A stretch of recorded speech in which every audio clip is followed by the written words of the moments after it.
Let's bring this meeting to order, please. This is the meeting of the Siuslaw Valley Fire and Rescue Board of Directors for November 15th. Please stand and join us in the Pledge of Allegiance to our flag. I pledge allegiance to the flag of the United States of America and to the republic for which it stands, one nation, under God, indivisible, with liberty and justice for all. Thank you very much.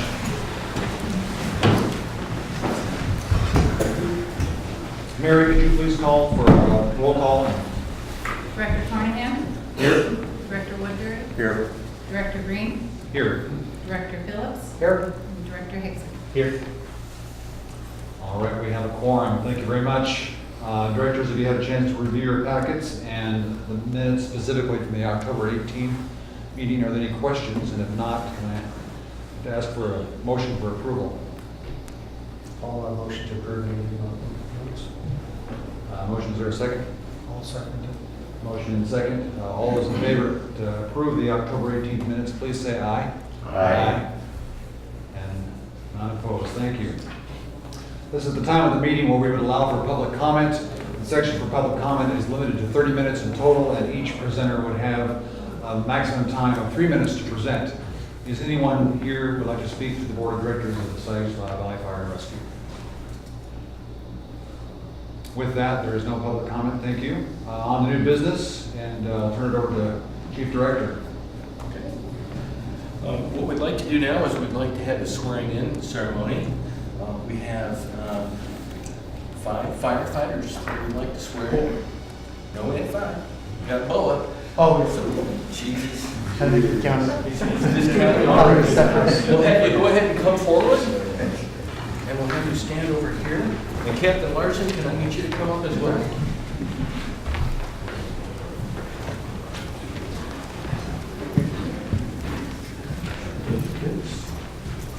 Now,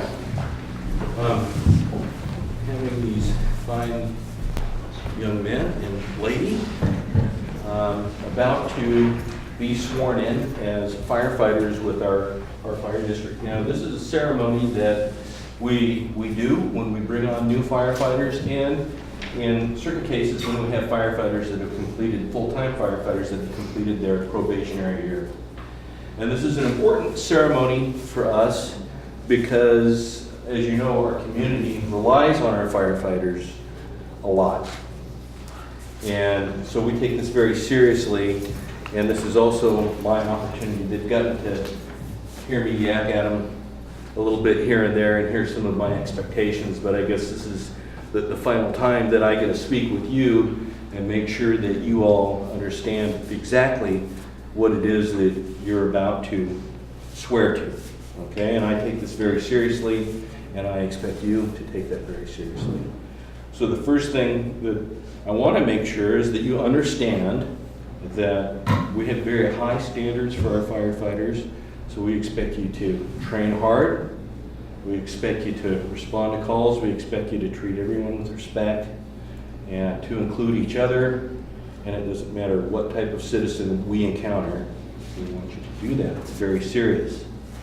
The other thing that I want to make sure that you're aware of is that I consider this very much like a wedding ceremony, okay? So you're about to become one of our community's firefighters, and you have no idea how much they depend on you, okay? They depend on you night and day. They never say it, but they do. If there's bad time, it might be you that shows up. So you've got to make sure that you're ready for that commitment, okay? So before we do the actual swearing-in ceremony, what I want to make sure of is that each of you is prepared to make that commitment. So I'm just going to ask each one of you, are you sure you're ready for this? Yes, sir. Okay. I'm sure. Sir. Yes, sir. Yes, Chief. Excellent. What I'm going to have you do now is, as we swear you in, I'd like you to have a family member, a loved one, a significant other of your choice come up so that they can pin the badge on you and stand next to you as we take the oath.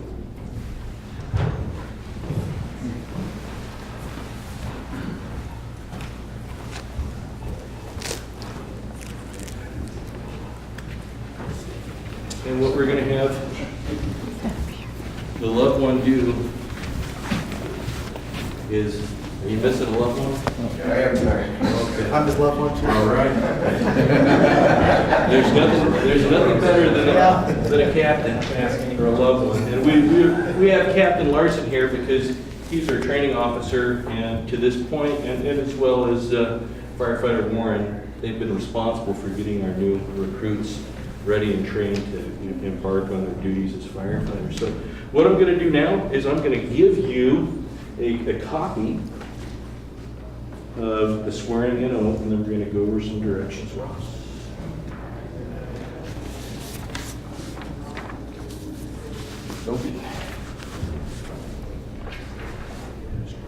Okay. So you see that there's a line. So what's going to happen is I'm going to say a line, and then you're going to say a line. And I'm not going to say my name, but you're going to say your name when it comes to that. Okay? So I say one, you say one, and it works really nice. And then when we're done, we're going to have you get your badge pinned on you, and then it's official. Okay? All right. We'll have you raise your right hand. I. Aye. All right, Logan Baltazar, do solemnly swear. Oh, it's okay. Do solemnly swear. Do solemnly swear. Very good. Okay. To protect the citizens and visitors of our community. To protect the citizens and visitors of our community. Okay. Say this like you mean it. It's important. To follow the orders of my commanding officers. To follow the orders of my commanding officers. To always treat my fellow first responders with respect and professionalism. To always treat my fellow first responders with respect and professionalism. To treat the people I am called to help as though they are a member of my family.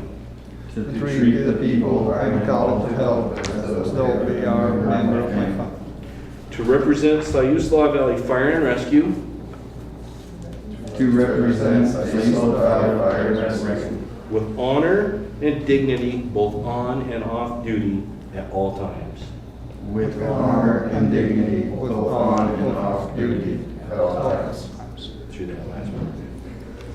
And to uphold all local, state, and federal constitutions and laws. And And to uphold the local, state, and federal constitutions and laws. So help me God. So So help me God. Congratulations. Good job, Pete. And just a quick note on Pete. Pete is responsible for recruiting all these fine people here, and we've been very happy to have, or lucky, I should say, to have him as our recruitment and retention coordinator. He's done an amazing job this year, so good job, Pete. Welcome. Thank you. Welcome, Paige. And we'll have your loved one pin your badge, and we'll be done. Take a picture.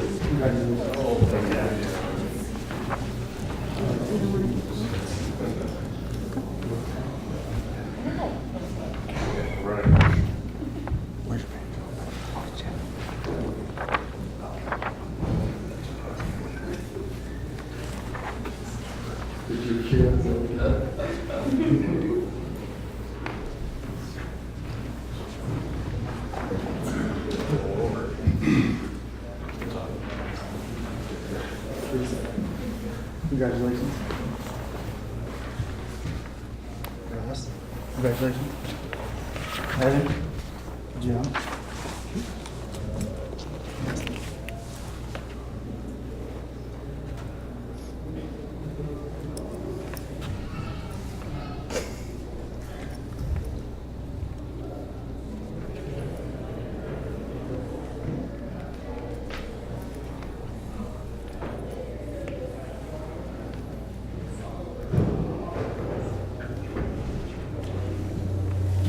Good job.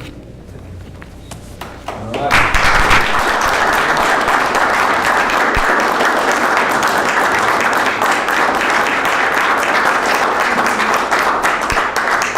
Great. Congratulations. Can I just get firefighters? I got one with families. Congratulations. Oh, stay. Congratulations and thank you. Thank you all. Thank you. Perfect, and can we see one of the certificates, please? Just if you turn them on towards us, that'd be helpful. Is there something actually in those for? Yeah, see, that's what we want to see. Perfect. Good, and about the same height would be great. Thank you very much. And then look at me. Thanks, Bob. Take your time. There we go. Look up. Thank you all very much. And hold on 1 second. And now close up. And safety. Thank you very much. Congratulations. You're welcome to stay or you're welcome to leave. Great. I gotta say, I think from my perspective, that's probably the best part of our job, so to see that, thank you. Thank you very much.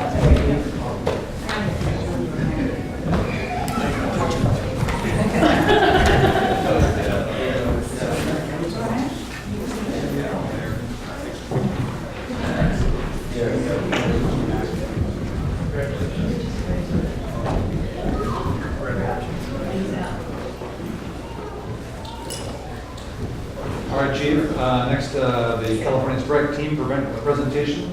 Are you making a presentation? No, I'm not. Just a quick introduction. As you know, we sent a 3-member Type 1 engine crew down to the Santa Rosa fire. And a few weeks ago, they actually did a little presentation for us during our association meeting. Won't be too long, but I thought it was fascinating. And I thought that both yourselves and the public may be interested in this. So with us tonight, we've got 2 of the 3 that were there. Firefighter Roscoe, who was the engine boss or the officer on that. Firefighter engineer Tony, who was the engineer, or Tony Miller, who was the engineer on that, and Blair Campbell, who was not able to make it tonight due to some family commitments. We'll turn it over to them and let them tell you what they did. I got it. All right. All right, good evening, everybody. So this is our little presentation from California. This cover represents the unified command that we worked under in California. It was a Type 1 incident with a combination command structure of CAL FIRE, the Santa Rosa Fire Department, and the Sonoma County Sheriff's Office. So we got the call Tuesday night during M&I about 8:30, and Operations Chief Dickerson said, "Hey, we might be going to California." And he told us to pack some bags.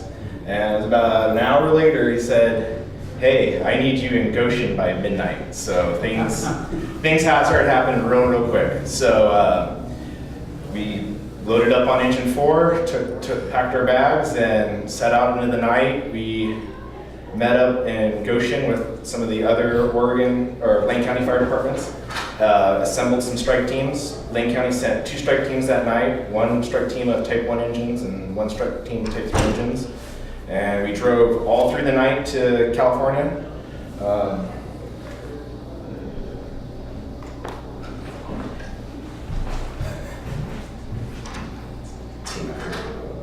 So this is some of the statistics that came out of that fire. It was very devastating. A total of 8,900 buildings were destroyed. 245,000 or greater acres burned. 46 people lost their lives in this tragedy, and a suppression cost of $3.3 billion. So this was unlike any fire we've ever really dealt with.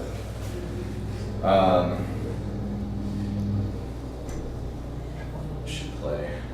That's a video. So this is just kind of a quick drone shot, kind of give you guys the idea of what was going on down there while they were putting together the call for the Oregon strike teams. Oregon's never sent strike teams to California before. This was a huge part of Oregon Fire Service history. They ended up sending 15 strike teams total, so that's 75 engines out of the state down to California. The fire moved very fast, and in a major metro area. This was taken the day before we were deployed. And it burned city blocks in a matter of minutes. This is 40 units of a trailer park that was completely devastated away by the fires. There were whole strip malls, city blocks, parks, all gone. 2 fire stations, a Kohl's, the list goes on and on. So we drove through the night. We got to Santa Rosa at about noon, 1 o'clock. After driving all night, they gave us a couple hours to throw our cots out, make a bed to come back to, and we were immediately sent out to work the remainder of our 24-hour shifts. We worked 24 hours on, 24 hours off duty, but even in our off-duty time, we were never really off-duty, because our off-duty days consisted of maintaining our rig, preparing supplies, helping out with some of the local evacuees, doing anything we could do to really be helpful and be prepared for our next operational shift. We can, Our first shift was about approximately 54 hours straight, so. but Between the time we left and the time we finally got a break, so. Yeah. It was a long stretch for And the whole strike teams. Yeah, and most of us had been up since 6 or 7 on Tuesday morning, and it was a long haul. So this is a map of the pocket fire. This was the first fire we were assigned to down there. Skip ahead, Jeff. This is kind of a view of what we saw on our way out to the fire. It burned across 8 lanes of Highway 101, the fire did. It's a huge chunk of freeway. There was literally nothing stopping this fire, but it burned so hot and so fast in the metro that, as you can see, by the time we were there, most of the fire in the city was already out. So a lot of what we did once we got there was structure protection in some high risk, high value areas, so that if the fire moved that direction, that we would already be in place. And a lot of these places consisted of very expensive vineyards and wine clubs, and it's a very high dollar area. But as you can see, the fire burned right up to the highway, around all these major commercial buildings. I think that was the hospital there. Yeah. That was one of the hospitals that they had evacuated that didn't turn out very well. I'm pretty sure that was the one that was read about in some of the papers that came out. So this is us going into our first shift, kind of give you an idea. We really didn't have an idea of where we were going or what we were gonna do. We just got told to go to this point, meet up, and we'd be assigned from there. Kind of a more close up as we go. This is the Oregon strike team. So our strike team leader was David Sherwood, who's the training officer of McKenzie Fire District, and Chief John Wooten of South Lane Fire Rescue. There's 5 Type 1 engines, one from Mohawk Valley Fire District, Goshen Pleasant Hill Fire District, McKenzie River Fire District, ourselves, and Dexter Fire District. So during our first shift, we were doing a lot of scouting, sizing up buildings, triage, this is Tony and Blair taking weather observations so we can keep track of fire conditions. That's the actual fire, probably 250 yards from us. They started hitting it pretty hard with some bucket ships. That's the evening shot of the fire making an uphill run. The fires burn very actively in the evening time there, especially with the Santa Ana winds.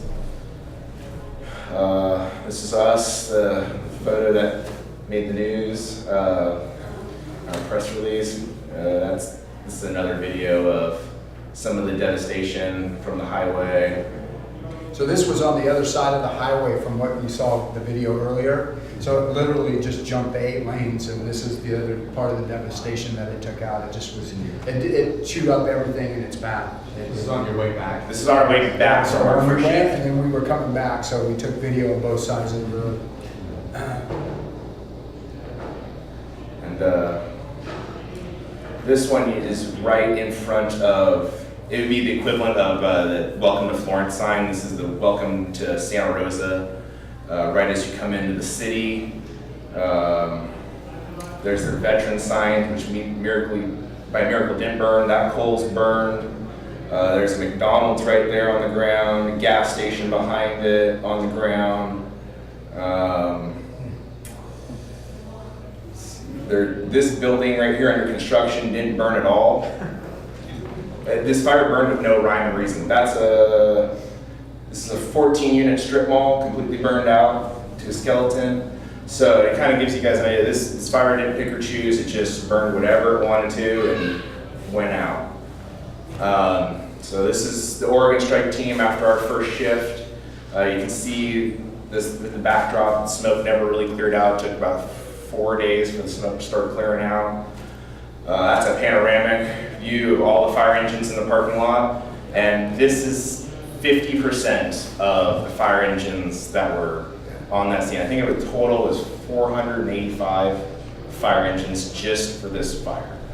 So this is some of when we went into more of the Santa Rosa, I don't know what you call This was it, backcountry. The Napa side. More of the Napa side. Sonoma County and Napa line right there. We had just crossed over to the Napa County because I'm sure you've heard some of that stuff as well. So yeah, these are some of the homes we started to see that were gone. This was a gentleman who owned his own construction company. That's his log truck / lowboy, what's left of it. And a propane tank. And a propane tank. Burned cars and fields. That was a house under construction with open windows that was still standing. And the whole hillside around it burned. And the containers in their front yard that had all their belongings burned, but their house did not. That's another shot of that house under construction. This was a panoramic of one of the vineyards we went and assessed. This whole complex, we walked down every road and around the whole perimeter. It was about a 6.5 mile hike around that place. This was one of there was 6 houses or 6 structures on this vineyard. Not a single one made it. This is the first one we came up on. This was their shed, which burned away. The tractor actually, you can see 2 tractors in the background. This tractor in the front, actually the brake lines melted off that and it walked out and just narrowly missed those diesel and gasoline tanks. So those 3 tanks that are sitting next to it, one's diesel, one's premium unleaded, the other one's unleaded, and then just beyond that is a propane tank. But there used to be a structure in that background right there that burnt to the ground. So it was quite amazing that those tanks didn't blow. And this is inside that machine shop. That was one of their welding tanks that did levy and blow out. This was the main house of that vineyard. All that's really left is the bathtub, the refrigerator, and the gun safe. The chimney stood, that was about it. They had this is what powered their water system. They used old bulldozers, and it would have, somewhat defended that place had the batteries not burned away. They did have some sprinklers set out, but their systems failed. The only building on this property was a wine cellar that was built into the side of the hill. So the first 25, 40 bottles burned up, but most of their wine in the back was salvageable. So they'll have a vintage 2017 wine coming soon. it'll be priceless. Won't Yeah. drink very well, but it'll probably be priceless. This is one of the homes that we came up upon. This home was actually built to stucco, which is a fire-resistant building construction, and even still, completely destroyed. This is a gentleman's property where we actually helped him search around through his remains. He was there with his 2 grandsons and his son trying to salvage whatever they could, really. So we jumped in and helped him out. They ended up recovering an antique Colt 45 pistol, some pottery his daughter had made when she was a child, some antique coins, just any little thing we could find to help give them closure. He was telling us that his family bought this property in 1910 for $10 gold, and they've been there ever since. So they plan on rebuilding, and they all made it out okay. Another home we came upon. This was a manufactured home. It's left of it. And the guy's travel trailer though, right in the front yard made it, but his home didn't. This was a masonry home, completely destroyed. This was probably an original piece. Most of those stones that the house is made of look like they had been picked up and right off the ground and laid with some concrete. This is actually a thermometer that was on that home, and as you can see, it pegged over 120 when it burned off the side of the house. Just to give you an idea of the extreme temperatures that they were facing.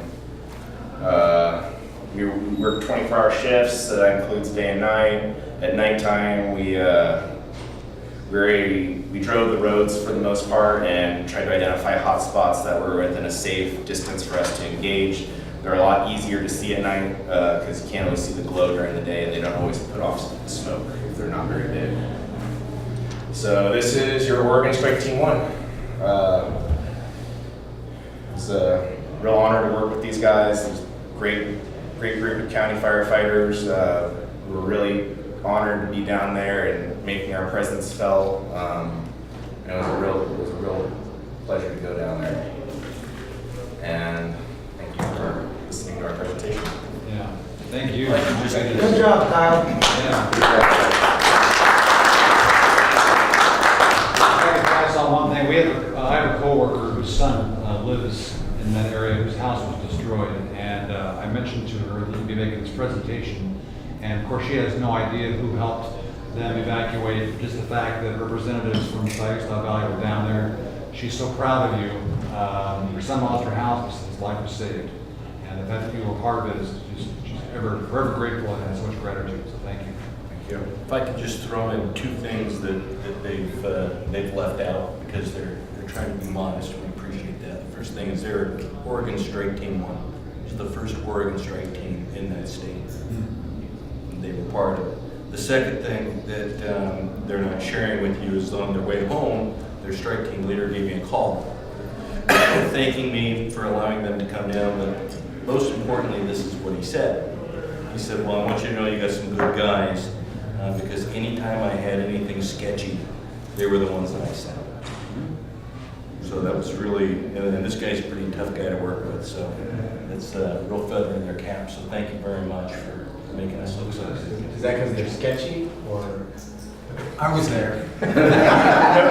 No guts, no glory. No, thank you guys. Thank you very much. Thank you very much. Good job, guys. Thank you for the opportunity to go down there. Yeah, thank you. We want to represent this district as best as we possibly could. All right, very good. Next on the new business agenda is a fire suppression agreement to review for Mr.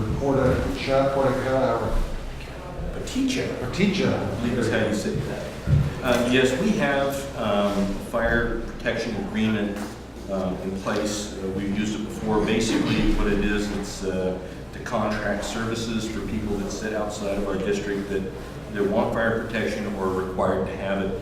In this situation, this gentleman who is looking at developing this property, he doesn't have an address yet, but the physical location is milepost 180.47 on Highway 81. He wants to develop that. In order to do that, the county is requiring him to have fire protection. So he has come to us. So before you is, he's already signed it. He's pretty gung-ho about it. An agreement, and essentially what it says is that we will, on an annual basis, charge him what we would normally assess a home or a piece of property in our district. So we have at least one of these in place right now. How far out of our district is he? I don't think he's that far. And the reality is that Director Phillips, we would go to his property anyway. Of course, yeah. Because we get dispatched up there all the time. So. And the development, is it subdivision? What is he doing? No, I think it's like a vacation home. Okay, so it's just It's personal. I believe it's a couple of acres. And so there's not going to be a significant change to the legal description. multiple lots, should a single. Correct. Was it just like past sea lion caves a bit? Probably, Couple lines? yeah. Well, any questions for the chief on this agreement? No. Ask for a motion to approve this as presented. Motion from Director Carnahan, second from Tony. Sorry. All in favor for approval of this agreement, please say aye. Aye. Approved as presented, chief. Thank you very much. Okay, staff reports, on to your report. And we'll keep it pretty fast, and we'll just get to a few of the highlights. The big highlight is down there at the bottom. As you know, last month we were actually talking about establishing a line of credit because we weren't sure what was going to happen. About a week or so after that, I went down and was actually in the area and spoke with the assessor's office. They said that there shouldn't be a delay. We did receive, the fire district received $97,000 yesterday. It was deposited today, and the ambulance district received 72.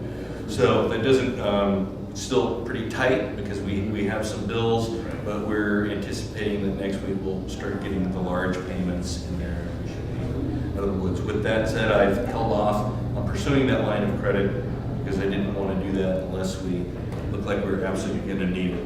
The other thing that is not on this report is that we have changed the administrative advisory committee meeting. We were initially going to do it December. Going to do it November 30th, which is the same day as the ambulance board meeting at 5:30 p.m. That works for the two representatives from both districts as well as the union reps that want to attend as well. The last thing is there has been some discussion with the ambulance board about board member responsibilities, and some of that discussion has involved myself. What I have made the recommendation to them is that, well, you know, I think this is some great discussion items, but I think it's very important that everybody is on the same page. And I would extend that even further to this board, because as staff, as you can imagine, working for two boards can be complicated at times. So my recommendation to them was maybe this is an opportunity for us to get together, review our board policies, and then have some of these questions come up and discuss about, you know, what is acceptable for a board member to do, what is not acceptable for a board member to do. Then we have consensus as boards, and then you folks know how to work within yourselves better, and we know what to expect of the board members. The recommendation I'm going to make to them is that they, and I apologize, I don't mean to take any more of your time because I know that you're volunteers, but I think this is going to be an item that requires some discussion, and I think that it would be more efficient if we had committee representatives or we had representatives from each board get together, work on this, do the bulk of it with those members of that group, then come back, take it to their individual boards for discussion, rather than going to their board talking about this 1 month and coming back, and you can see how long that could take, or I think that would be more efficient. That is my recommendation to you. I guess I'll leave it to you to see what direction you'd like me to follow. Do you have a recommendation of how many members from each board you'd like to participate in this committee? You know, I'm thinking 2, at least a good recommendation. I mean, that keeps it below a quorum, and but it also allows for some, you know, more than one person's opinion. I guess I recommend from our board that we have someone with some fire background and someone without. And so, you know, is there any volunteers? I know that those with fire background have busy lives, but we have any volunteers to serve on that committee? I'm getting the eye over there, so I guess it's me. Okay, and I would as well. I would serve on that. Is that satisfactory to the board? Okay. So Director Hickson and myself will join that committee. Thank you very much. Any other questions for me on my report? Anything else? So are we, so we'll set up I guess we'll set up a meeting at this point, or find a date where both? Yes, November 30th is the ambulance board meeting, so when we get official direction from them, then we'll go from there. Okay. Well, very good. Any other questions? All right, go forward. Director Chief? No, okay. And then are you going to cover the rest of the staff reports that are as well? The best that I can. We're a little short-staffed tonight. As you know, Chief Dickerson is finishing up the National Fire Academy. He's presented his report. We've been communicating. He didn't have really anything beyond that, so I'm open to questions if you have some from his report. Happy to answer them the best that I can. Any questions from the board? It's pretty straightforward. Yeah, agreed. That being none. Also with the Administrative Division Chief report, we have the financials that have been handed out, is that correct? Yes, that is correct. Anything, Jim, that you want to say about that as far as the financials, or anything else that would be in the report? No, at this point, I'd like to just stick to this. Got it. Agreed. Okay, then with that, if there are no other questions of what's either in the packet or has been handed out, there were bills during the prior month totaling $134,464.03 and transfers from money market to the checking. So the board need to ratify that transaction. Motion to ratify is mentioned. So moved. Motion and I would like to declare conflict because I haven't had time to find out if I've got anything in there. okay, let's I would just like to stay on this. declare the conflict of interest or potential conflict of interest and ask for a second on that ratification. I didn't see anything that jumped out at me. Okay, so is that an unofficial second? Yeah, that's an official sign. First and a second, those in favor, please say aye. Aye. And conflict is, potential conflict, no. Very good. No, there is no old business. And is there anything that the directors would like to bring up? This is a time for us to raise any questions that's not on the agenda or anything that's on your mind relevant, I guess, to our role as a director. I'd just like to say thank you for changing that meeting from 2 o'clock until 5:30. It really helps me out. I think nice to see the thank you cards in the packet. Yeah, so with that, I think then other than recognizing that our next meeting is December 20th, 6 p.m. at this location, that concludes the agenda and this meeting is adjourned. So, thank you.